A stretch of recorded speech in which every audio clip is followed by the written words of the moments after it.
Yeah, I mean, I think at all the different levels, we're already doing it, right? So, with when, if we take a look in the reverse at educating the public about the harms of smoking, that was a collective effort all throughout society. You had the government was, running campaigns. You had researchers at universities putting out studies. You had the media picking up on those studies in order to educate the public with headlines. And I think we need the same in reverse here with nicotine. And we're already starting to see that happen. We'll see a study that says 80% of physicians misunderstand nicotine, that they think nicotine causes cancer when it doesn't.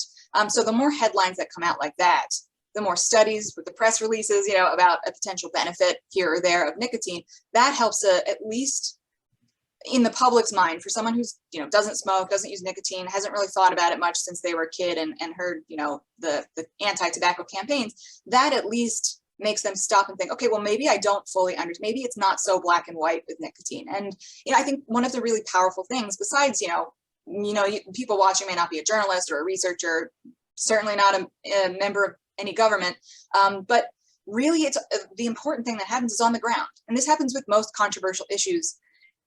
Reading a newspaper article doesn't make someone suddenly become not homophobic anymore. For example, it's meeting someone and saying, oh, this is a real person, like a full human being, and they're not a demon, they're not evil. And it starts, someone says, well, this is someone I care about. And I see it with vaping and with nicotine all the time. I watch the advocates out there, or just the people who are just consumers, talking to their friends politely, or strangers when they say, that's going to kill you. And you say, oh, actually, you might not know this, and then you educate, and it, the more people hear that, the more people they know who have used this, they start to think more, and maybe we'll do a little more research. So yeah, I think the education really needs to happen. It is happening, and that's great.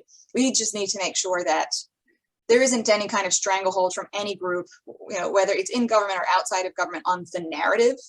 Narratives are bad when it comes to science. And usually when it comes to policy, narratives are not a good thing because it prevents people from objectively looking at the evidence and making up their own minds.